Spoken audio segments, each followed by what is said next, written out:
সম্মানিত হাজিরিন, আল্লাহ রাব্বুল আলামিন পবিত্র কালামে ইরশাদ করছেন, ইয়া নিসাআন নবী, আল্লাহ রাব্বুল আলামিন নবী রাহমাতুল লিল আলামিনের আমাদের প্রিয় নবীজির জাওজা স্ত্রীগণ, পবিত্র স্ত্রীগণদেরকে ডাক দিচ্ছেন, হে নবীর স্ত্রীগণ, তোমরা অন্যান্য নারীর মতো নও।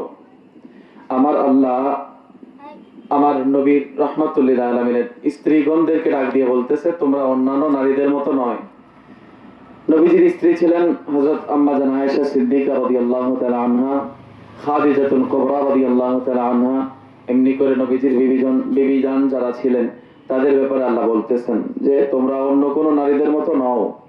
যদি আল্লাহকে ভয় করো তাহলে কথায় এমন কোমলতা অবলম্বন করো না। কাদের সাথে? নারীদের জন্য পর্দা করা ফরজ করেছেন আল্লাহ।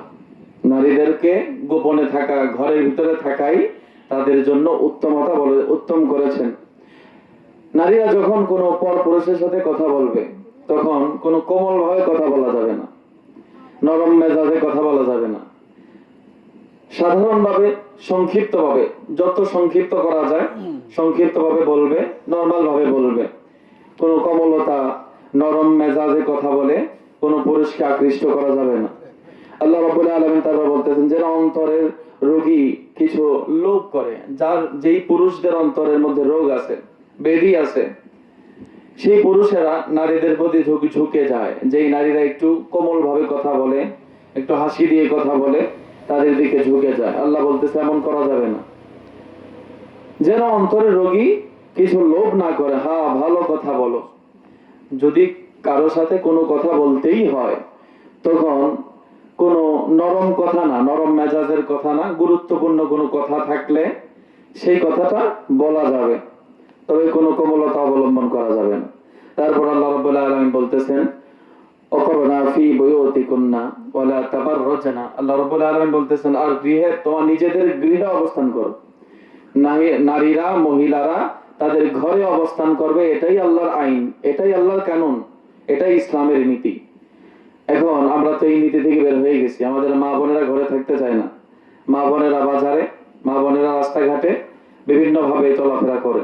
আল্লাহ রাব্বুল আলামিন বলতেছেন যে তোমরা ঘরে অবস্থান করো এবং বেপর্দা ভাবে চলাফেরা করিও না, যেমনি ভাবে তোমাদের পূর্ববর্তী নারীরা, জাহিলি যুগের নারীরা বেপর্দা ভাবে চলাফেরা করতো, নিজেদের অঙ্গকে পুরুষদের সামনে প্রদর্শন করত, এমন ভাবে তারা কাপড় চোপড় পরতো, তাদের শরীরের অংশ বিশেষ, বিভিন্ন ধরনের শরীরের অঙ্গ বোঝা যাইতো। আল্লাহ রাব্বুল আলামিন বলতেছে তেমন ভাবে করা যাবে না।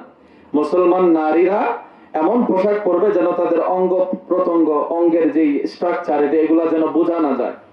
আল্লাহ রাব্বুল আলামিন বলতেছেন যে তোমরা পূর্ববর্তী যে জাহিলি যুগ, নবীজি আসার আগে যে জাহিলি যুগ ছিল, এই যুগে নারীরা যেইভাবে চলেছে, বেপর্দা ভাবে চলেছে, পুরুষদেরকে দেখানোর জন্য শরীর উপস্থাপন করেছে, এগুলি করা যাবে না। এগুলি থেকে বিরত থাকতে হবে। পর্দাহীনতা বাদ দিতে হবে, পর্দা অবলম্বন করতে হবে। পর্দা করেই যদি প্রয়োজন হয় বাহিরে যেতে হবে, এছাড়া কোনো অপশন নেই। মা বোনেরা তো এখন বেপর্দা, এত উদাসীন পর্দার ব্যাপারে। আমাদের ঘরে ঘরে প্রত্যেক নারীর উপর কিন্তু পর্দা করা ফরজ, কিন্তু আমাদের ম্যাক্সিমাম ঘরের নারীরা পর্দা করে না। বাহিরে গেলে চেহারা খুলে খোলামেলা পোশাকে যায়, চুল ছেড়ে যায়, মেকআপ করে যায়। এগুলি থেকে আপনার আমার দায়িত্ব, আমার ঘরের মহিলাদেরকে এগুলি থেকে হেফাজত করা, এগুলি থেকে বাধা দেওয়া, যে আমার মহিলা, আমার ঘরের মহিলারা যেন বেপর্দায় বাহিরে না যেতে পারে।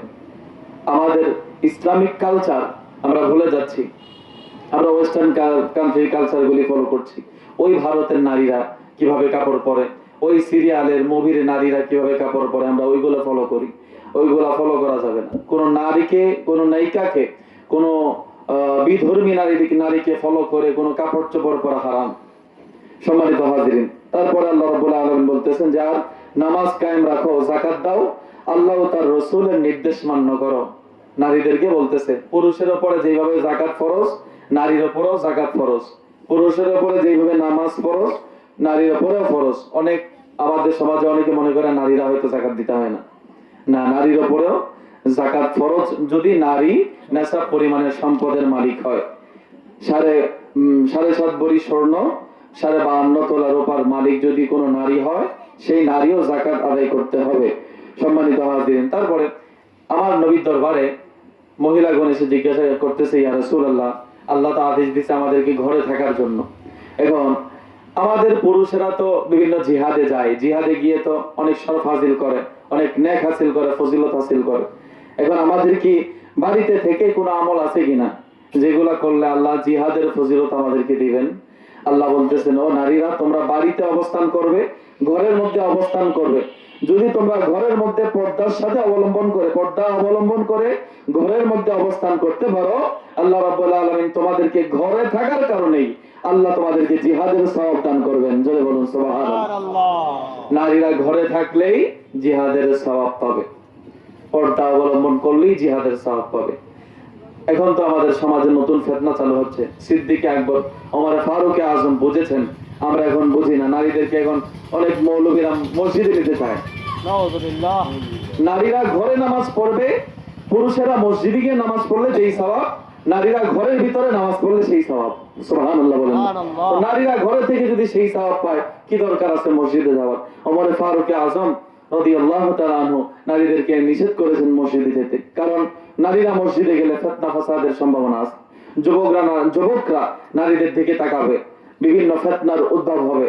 এই জন্য নারীরা তাদের ঘরেই নামাজ পড়বে, আর আল্লাহর হাবিব বলেছেন নারীদের উত্তম স্থান তাদের ঘরে। জোরে বলুন সুবহানাল্লাহ।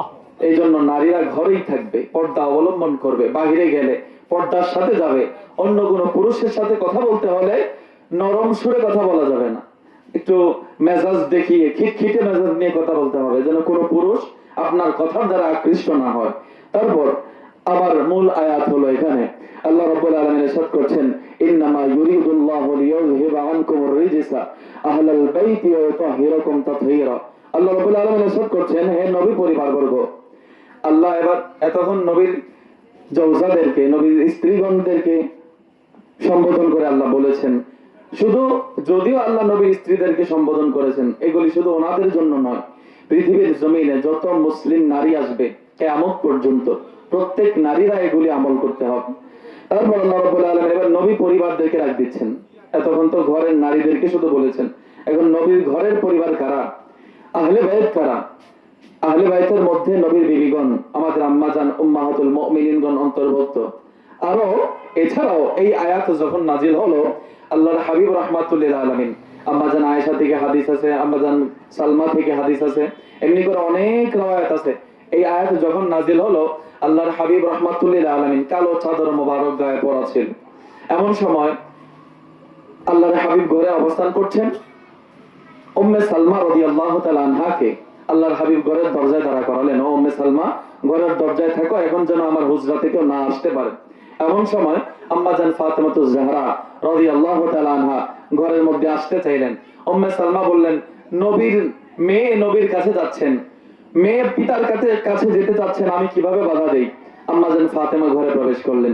কিছুক্ষণ পর হাসান ও হোসাইন আসলেন, হাসান হোসেন ঘরের মধ্যে প্রবেশ করলেন, তাদেরকে উম্মে সালমা বাধা দিলেন না। তারপরে হযরতে মাওলা আলী শেরে খোদা আসলেন, শেরে খোদাকেও ঘরে ঢুকতে দিলেন, বাধা দিলেন না।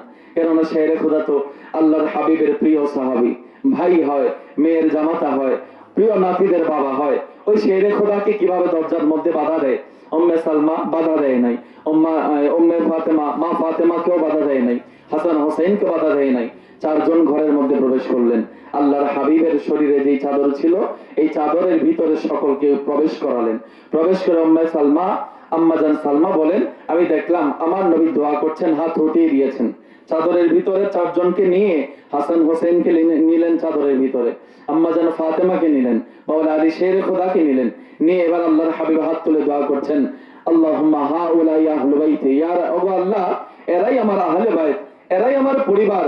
আল্লাহ তাদের থেকে সমস্ত অপবিত্রতা দূর করে দেন এবং তাদেরকে আপনি পবিত্র করে দেন। জোরে বলুন সুবহানাল্লাহ। আল্লাহ রাব্বুল আলামিনের হাবিব আল্লাহর দরবারে দোয়া করলেন। আল্লাহ আয়াত নাজিল করে ঘোষণা করলেন যে, ইন্নামা ইউরিদুল্লাহু লিইয়ুযহিবা আনকুমুর রিজসা আহলাল বাইতি ওয়া ইউতাহহিরাকুম তাতহীরা।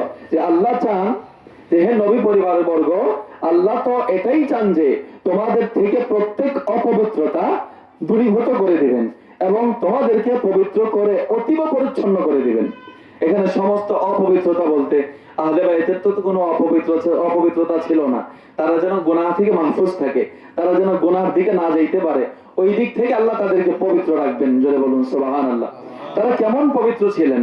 মাওলা আলী শেরে খোদাকে আল্লাহর হাবিব ডাক দিয়ে বলে, ও আলী, আমার জন্য এবং তোমার জন্য, দুইজনের জন্য, প্রত্যেক পৃথিবীর যত পুরুষ আছে সমস্ত পুরুষের জন্য জুনুবি অবস্থায়, কোন পুরুষের যদি গোসল ফরজ থাকে, জুনুবি অবস্থায়, গোসল ফরজ হওয়া অবস্থায় কোন পুরুষ মসজিদে যেতে পারবে না। গোসল না করে মসজিদে ঢুকলে হারাম হবে, কবিরা গুনাহ হবে। আল্লাহর হাবিব বলে, ও আলী, তোমার জন্য এবং আমার জন্য জুনুবি অবস্থায়ও মসজিদে যাওয়া, মসজিদে আসা, মসজিদে অবস্থান করা জায়েজ। জোরে বলুন সুবহানাল্লাহ। আল্লাহর হাবিবও তো পবিত্র ছিলেন, মাওলা আলী শেরে খোদাও পবিত্র ছিলেন, ওনাদের কাছে কোনো অপবিত্রতা ছিল না। এই জন্য শেরে খোদা ওই গোসল ফরজ হওয়া অবস্থায়ও উনি মসজিদে প্রবেশ করতে পারার অনুমতি আল্লাহর হাবিব মাওলা আলী শেরে খোদাকে দিয়েছেন। জোরে বলুন সুবহানাল্লাহ। চারজনের কথা তো বলেছি, মা ফাতেমাতুজ জাহরা, আম্মাজান ফাতেমা রাদিয়াল্লাহু তাআলা আনহা, উনি তো পূত পবিত্র ছিলেন, তৈয়বা তাহেরা ওনার উপাধি। আম্মাজান ফাতেমা কেমন পবিত্র ছিলেন? বেয়াদবি মাফ করবেন, বোঝানোর জন্য বলতেছি। আমাদের সমাজে আমাদের নারীরা, আমাদের মারা, আমাদের বোনেরা মাসে 30 দিন নামাজ পড়তে পারে না। 3 দিন, 5 দিন, 7 দিন ওনাদের অসুস্থতা থাকে, যার কারণে ওনাদের উপর নামাজ মাফ, ওই নামাজগুলো পড়তে হয় না। তো আম্মাজান ফাতেমা এমন নারী ছিলেন, এমন রমণী ছিলেন, এমন নিসা ছিলেন, এমন জাওজা ছিলেন মাওলা আলীর, যে আম্মাজান ফাতেমা 30 দিন নামাজ পড়তে পারতেন। জোরে বলুন সুবহানাল্লাহ। ওনার এই অপবিত্রতা ছিল না, এই অসুস্থতা ছিল না। প্রত্যেক নারী, কিয়ামত, পৃথিবীর শুরু থেকে কিয়ামত পর্যন্ত প্রত্যেক নারীর এই অসুস্থতা আছে, থাকবে, এটাই স্বাভাবিক নিয়ম। কিন্তু আম্মাজান ফাতেমাতুজ জাহরা রাদিয়াল্লাহু তাআলা আনহা 30 দিন নামাজ পড়তে পারে। আল্লাহর বিশেষ ভাবে মা ফাতেমা থেকে এই অপবিত্রতাকে তুলে নিয়েছেন। জোরে বলুন সুবহানাল্লাহ। এই জন্য আল্লাহ হযরত বড় খুব সুন্দর করে বলেছেন, নূর বিনতে নূর জওজে নূর উম্মে নূর নূর নূরে মুতলাক কি কানিজ আল্লাহর রহমা নূর কা। এই তো এমন রমণী যিনি নূরের বেটি, আল্লাহর হাবিবের বেটি। আল্লাহর হাবিব তো নূর, নূর থেকে নূর হয়ে মা ফাতেমা এসেছেন। উনি তো এমন জাওজা, এমন মহিলা যিনি নূরের স্ত্রী, মা মাওলা আলী শেরে খোদার স্ত্রী। উনি তো এমন মহিলা যিনি নূর, দুই টুকরা নূরের আম্মাজান। জোরে বলুন সুবহানাল্লাহ। এবং তিনি নূরের নূর, নূরুল আলা নূর। জোরে বলুন সুবহানাল্লাহ। নূরে মুতলাক কি কানিজে, উনি এমন নূর, এমন নূর, এমন কানিজ, তার প্রত্যেক রক্তধারা, তার বংশধারার মধ্যে যত পুত পবিত্র সন্তানেরা আবির্ভাব হবে, প্রত্যেক সন্তানেরা পুত পবিত্র হয়ে নূর হয়ে আগমন করবেন। জোরে বলুন সুবহানাল্লাহ। আল্লাহু আকবার। তারপরে মাওলা আলী শেরে খোদা পাক পুত পবিত্র, মা ফাতেমাতুজ জাহরা তৈয়বা তাহেরা উনি পুত পবিত্র, হাসান ও হুসাইন রাদিয়াল্লাহু তাআলা আনহু ওনারাও পুত পবিত্র। এই জন্য এই নূরের টুকরাদেরকে নিয়ে আল্লাহ হযরত আরেক ছেড়ে বলতেছেন যে, তেরি নসলে পাক মে হে বাচ্চা বাচ্চা নূর কা, তু হে আইনে নূর তেরা, সব ঘরানা নূর কা ইয়া রাসূলুল্লাহ। আপনি তো বেশক নূর, আল্লাহ পাকের নূর দিয়ে তো আপনাকে বানিয়েছেন ইয়া রাসূলুল্লাহ। শুধু আপনি নূর নয়, মাওলা আলী শেরে খোদাও নূর, মা ফাতেমাতুজ জাহরাও নূর, ইমাম হাসান নূর, ইমাম হোসেন নূর। ওনাদের বংশ দিয়ে কিয়ামত পর্যন্ত যত আওলাদে রাসূলগণ, আহলে বাইতগণ, নবী পরিবারগণ দুনিয়াতে তাশরীফ আনবেন, প্রত্যেকেই নূর হয়ে দুনিয়াতে আসবেন। জোরে বলুন সুবহানাল্লাহ। আল্লাহু আকবার। তো ওই নূরের টুকরারা আল্লাহর হাবিবের দ্বীনকে জীবিত করেছেন। মাওলা আলী শেরে খোদা তো অনেক যুদ্ধে আল্লাহর হাবিবের সাথে অ্যাটেন্ড করেছেন, যোগ দিয়েছেন। খায়বার শিকান বলা হয়। খায়বারের জন্মে যখন কোনো সাহাবী এগোচ্ছে না, পারতেছে না, ওই খায়বারের দুর্গকে ভাঙতে মাওলা আলী শেরে খোদা দায়িত্ব নিয়েছে। উনি খায়বার শিকান, খায়বার জয় করেছেন। মা ফাতেমাতুজ জাহরা, হাসান ও হুসাইন রাদিয়াল্লাহু তাআলা আনহুম প্রত্যেকেই ইসলামের জন্য অনেক অবদান রেখেছে। বিশেষ করে মাওলা আলীর দুই বেটা ইমাম হাসান, ইমাম হুসাইন। ইমাম হাসান তো আল্লাহর হাবিব বলেছে, আমার নাতি ইমাম হাসান দুই মুসলিম দলের মধ্যে সুলহ করে দিবেন, সন্ধি করে দিবেন, সমস্ত বিবাদ মীমাংসা করে দিবেন, তাদেরকে এক করে দিবেন। ইমাম হাসান এই এক করার মাধ্যমে ইসলাম মুসলিম জাহানের বড় বড় ফজিলত করেছেন, খেদমত করেছেন। এগুলা হলো ইমাম হাসানের অবদান। আর ইমামে হুসাইন কারবালার জমিনে নিজের কল্লা মুবারক মাথা মোবারক, সের মোবারক কাটানোর মাধ্যমে, শাহাদাতের মাধ্যমে আল্লাহর হাবিবের দিনকে আবার পুনরায় জিন্দা করেছেন। জোরে বলুন সুবহানাল্লাহ। এই জন্য আল্লামা ইকবাল খুব সুন্দর করে বলতেছেন যে কতলে হুসাইন আসল মে মর গয়া यजीद है, ইসলাম জিন্দা होता है हर करबला के बाद। আল্লাহর হাবিবের নূরানি নাতি সম্পর্কে আল্লামা ইকবাল বলতেছে যে হুসাইন রাদিয়াল্লাহু তাআলা আনহু যদিও বা আমাদের দৃষ্টিতে কারবালার জমিনে শহীদ হয়ে গিয়েছেন, দুনিয়া থেকে বিদায় নিয়েছেন, কিন্তু হুসাইন রাদিয়াল্লাহু তাআলা আনহুর বিদায়ের মাধ্যমে, ওনার চলে যাওয়ার মাধ্যমে, ওনার শাহাদাতের মাধ্যমে আসলে ইজিদি দুনিয়া থেকে চিরতরে মুছে গিয়েছে, চিরতরে ম্লান হয়ে গিয়েছে, চিরতরে মরে গিয়েছে। আরে ইসলাম তো জিন্দা হয়েছে ওই কারবালায় নবীর নাতি ইমামে হুসাইন শহীদ হওয়ার পর থেকে। জোরে বলুন সুবহানাল্লাহ। আল্লাহর হাবিব রাহমাতুল্লিল আলামিন মক্কায় ইসলাম প্রচার শুরু করেছেন। শুরুতে বড় বাধা বিপত্তি আসতেছিল। আবু জাহেল, উতবা, শায়বা, আবু লাহাবেরা নবীকে ইসলাম প্রচার করতে দিচ্ছে না। এমন সময় হযরত আবু বকরকে নবী ডাকলেন, ওমর, ওসমান, আলী, হায়দারকে ডাকলেন। তারা সাহারা দিল, ইসলাম প্রচার হলো। ইসলাম 5 ভিত্তিতে, 5 খুঁটিতে দাঁড়িয়ে গেল। আল্লাহর হাবিব ইসলাম প্রচার শুরু করলেন। ইসলাম দিকে দিকে দিগন্তে ছড়িয়ে যাচ্ছে। মদিনায় ইসলামের রাষ্ট্র কায়েম হয়ে গেল। আল্লাহর হাবিব দুনিয়া থেকে চলে যাওয়ার সময় হলো। যখন ইমামে হাসান, ইমামে হুসাইন ছিল না, আল্লাহর হাবিব সাহাবায়ে কেরামের সাহারা নিয়ে, সাহাবাদের সাহায্য নিয়ে ওই বিপদে যারা বাধা দিচ্ছিল তাদের মোকাবেলা করতে করতে ইসলামকে প্রতিষ্ঠিত করেছেন। ওই প্রতিষ্ঠিত ইসলামকে যখন আল্লাহর হাবিব দুনিয়া থেকে চলে যাচ্ছেন, কাদের হাতে তুলে দিয়ে যাবেন? আল্লাহর হাবিব ওই এক হাদিসে বলেছেন যে আমার পরে তোমরা যদি কিতাব আল্লাহর কিতাব এবং ইতরাতি আহলে বাইতে, আমার আহলে বাইতের রশিকে শক্তভাবে আঁকড়ে ধরতে পারো, তোমরা পথভ্রষ্ট হবে না। আল্লাহর হাবিব আহলে বাইতের উপরে, আল্লাহর কিতাবের উপরে ইসলামকে সুপর্দ করলেন। আহলে বাইতের মধ্যে ইমামে হাসান, ইমামে হুসাইন দাঁড়ালেন। ওগো নানাজান চলে যাচ্ছেন, আল্লাহর হাবিব দুনিয়া থেকে চলে যাচ্ছেন। এবার বলতেছেন, ও হুসাইন, ও হাসান, আমি যখন ইসলাম প্রচার শুরু করেছি তখন তোমরা ছিল না। আমি আমার সাহাবায়ে কেরামের সাহায্য নিয়ে ইসলামকে প্রতিষ্ঠিত করেছি। দেখে রাখিও আমার ইসলামকে যেন কোনো ফুলের টোকাও যেন আমার ইসলামের উপরে না পড়ে। আমার ইসলামকে তোমরা হেফাজত করবে। ইমামে হাসান, ইমামে হুসাইন ডাক দিয়ে বলতেছেন, নানাজান, আপনার চিন্তিত হওয়ার কোনো কারণ নাই, চিন্তিত হবেন না। আপনি চলে গেলেও আপনার ইসলামকে আমরা আমাদের জীবন দিয়ে হলেও হেফাজত করব।